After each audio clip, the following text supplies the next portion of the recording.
Hello friends, மகாபாரத்தின் சுக்ராச்சாரியரும் பிரகஸ்பதியும் பற்றி கேட்போம்.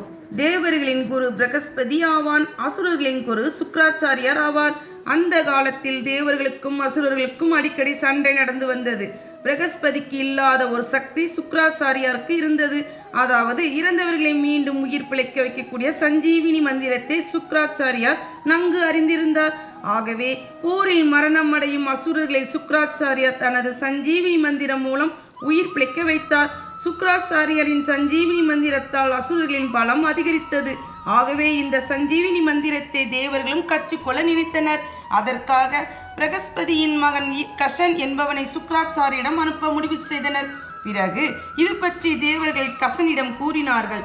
சுக்ராச்சாரியரிடம் சென்று சஞ்சீவினி மந்திரத்தை கற்றுவர கசன் சம்மதித்தான். பிறகு தேவர்களின் தலைவனாகிய இந்திரன் கசனிடம் பேசினான். கசனே, நீ சுக்ராச்சாரியிடம் சென்று சீடனாக சேர்ந்துவிடு. நீ அறிவும் திறமையும் உடையவன். ஆகவே சுக்ராச்சாரியார் உன்னை தனது சீடனாக ஏற்றுக்கொள்வார் என்று இந்திரன் கூறினான்.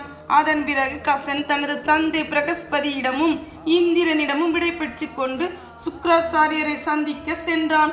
பிறகு கசன் சுக்ராச்சாரியரை சந்தித்து அவரை வணங்கி நின்றான். தேவர்களின் குருவாகிய பிரகஸ்பதியின் மகன் தன்னை வணங்கி நிற்பதை கண்டு சுக்ராச்சாரியார் வியப்படைந்தார். பிறகு கசனை பார்த்து சுக்ராச்சாரியார் பேசினார். பிரகஸ்பதியின் மகனாகிய கசனே, உனக்கு என்ன வேண்டுமோ அதை கேள் என்றார். பிறகு கசன் பேசினான். மரியாதைக்குரிய குருவாகிய சுக்ராச்சாரி அவர்களே, நான் தங்களிடம் சீடனாக பணியாற்ற விரும்புகிறேன். பிறகு சுக்ராச்சாரியார் கூறினார், கசனே, நீ தேவர்களின் புகழ்பெற்ற குருவான பிரகஸ்பதியின் மகனாவாய். உன் வரவு நல்வரவாகுக. நீ விரும்பியபடியே என்னிடம் சீடனாக இருக்கலாம். கசன் கூறினான், குருவே, நீங்கள் என்னை சீடனாக ஏற்றுக்கொண்டதால் நான் பெரும் மகிழ்ச்சி அடைகிறேன். இவ்வாறு கூறிய கசன் மீண்டும் சுக்ராச்சாரியாரை வணங்கினான். ஃப்ரெண்ட்ஸ், இந்த வீடியோவை அடுத்த வீடியோவில் காண்போம். அதுவரை இணைந்திடுங்கள் ஆர்ஆர்ஜி யூடியூப் சேனலுடன். ஃப்ரெண்ட்ஸ், உங்களுக்கு என்னுடைய வீடியோ உடனுக்குடன் கிடைக்க மறக்காமல் சப்ஸ்கிரைப் பண்ணுங்கள். அதே மாதிரி இந்த வீடியோ பிடிச்சிருந்தா லைக் பண்ணுங்கள்.